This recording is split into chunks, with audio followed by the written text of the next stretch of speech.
week in movies, we're talking about one big one, one small one. Angels and Demons and Brothers Bloom. So we're going to start this week talking about Brothers Bloom, because it's my segment. And Brothers Bloom comes from writer-director Ryan Johnson, who a couple years ago made the movie Brick, that was immediately in my favorite movies of all time category. I love me some Brick. Yeah, I think I watched it because you told me to. We watched it together. Yeah. You and John Rosenberg. If you remember that. Anyway, you guys don't know him, but he's a great guy. You should know him. Brick was this genre-bending film noir spice of spaghetti western set in high school.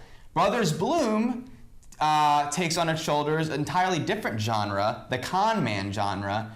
Not an easy movie or fun movie to summarize, but it essentially stars Adrian Brody and Mark Ruffalo as the Brothers Bloom, that are two con men, and one is the older brother who loves his work, and the other is having doubts and wants to get out of the biz. Right. I'll leave your guys' reviews to maybe say a little bit more about what happens or not. Or not.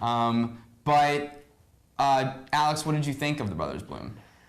Well, I had some trepidation early on because I saw the trailer and I haven't seen Brick, and so I was like, I don't know. I mean, I like every part of it, but I was like, is it gonna be, you know? And con movies, I have a love-hate relationship with. What do you love? What do you hate? I love the concepts of them, and I love when they're comedies. Like Dirty Rotten Scoundrels is one of my favorite comedies of all time.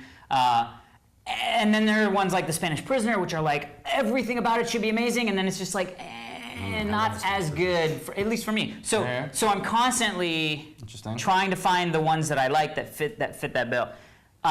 So I was scared for this movie, but boy, was I totally mistaken. This is a fantastic movie. It's like if the Maltese Falcon and Rushmore had some sort of weird, perfect offspring, it would be this movie. I mean, this movie shares stuff with the classic movies of yesteryear and great, witty, smart comedy of now, and it is amazing. And some of the shots were unbelievable. That shot where it was painting through the ship, and there was like the couple that was having this weird exchange, like it was 2 seconds, and you knew everything that was going on with this one couple's life, and it was a total pass-by extras thing, you know what I mean? It was hysterical, it was fun, it was poignant, and yeah, it was great. I was really kind of blown away by it. Yeah. Awesome. I thought the filmmaking was amazing too. This movie is my new favorite camel. That in and of itself. It's unlike anything you've ever seen, although magically captures things that I love about so many different kinds of things. It's a literary film in the sense that it's about language and it's about smart people acting smartly, but it also is I love the con genre, and it is a great con movie, and you never know who's being conned when, just like all the great con movies. The Sting, House of Games, some of my favorite movies of all time. The performances are fantastic. The way it's shot, there's things happening in the back of the frame that are so brilliant and so funny, and there's always something new to find. And the way the movie starts, I knew within 4 seconds of starting this movie that I was gonna love it. It starts like a bullet shot out of a cannon, and it starts with this wonderful Ricky Jay voiceover, who is one of my favorite people. Who has to be in con movies nowadays. Yes. But it does it with language, and it does it with these rhyming couplets that reminded me of watching Moliere. You know, like the wonderful Richard Wilbur translations of Moliere that I adore, that are at once telling you a story and rhyming, and it's funny how the rhymes are switched off between who's talking. Wonderful movie, and the thing I want to end with is I have never liked Rachel Weisz in anything. I know that. That's our whole mummy contention. I have never. She is This is the best thing she's even ever the done, Constant hands Gardener. down.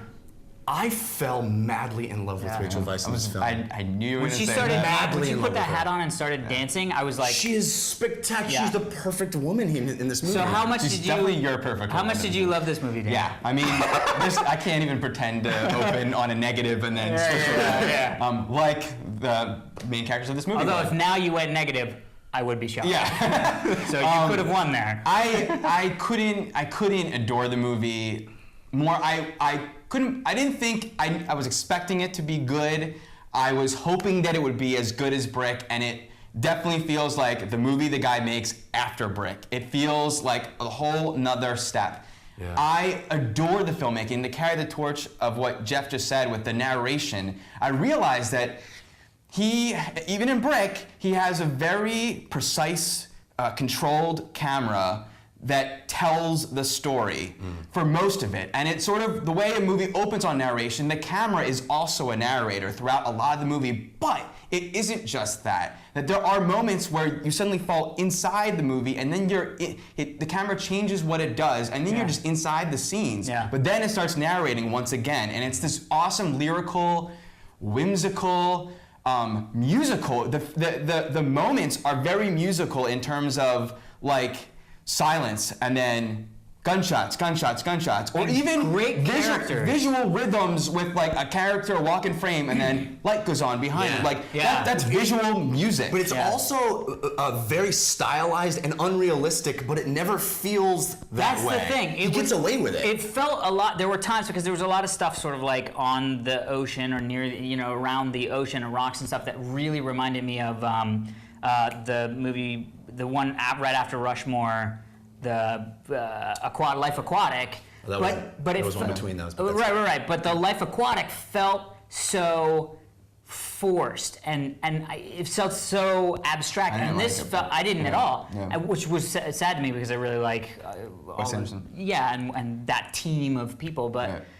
this felt still had that vibe of that weird something's off here, but yet it felt like it could be happening right now, and I would buy it. You know what I mean? There's wonderfully poetic dialogue that I like. I love movies like Miller's Crossing, where the table read for this movie would have been exciting, let alone the visuals. Yeah. But the fact that you have the combination of them is amazing. Yeah. But also, you'd think that a movie like this, that a director like this, would just love his dialogue and just use that Right. dialogue. But there are moments that, and in Brick, there's a wonderful moment with the straw, and in this movie, there's a wonderful moment with a sugar dispenser, Yeah. and that told all you needed to know about the characters and the story Exactly. with prop, not with wonderfully written Everything dialogue. works for this guy, nothing works for this guy. Right. And throughout the whole movie, there's all this, and with the moment where they hold hands, there's story being told visually and through moments and physical action, not just dialogue, that you wouldn't expect a director that's so wonderfully honed in on writing to also have the visual sense. But then at the same time, there are these magnificent lines like, he writes cons like dead Russians write novels. Yeah. You know, where it's just like, that work as the nice little piece of dialogue that's it sounds good, it has good whatever. It was Go a see this great movie. must Great movie. must Go see. see it. Must see.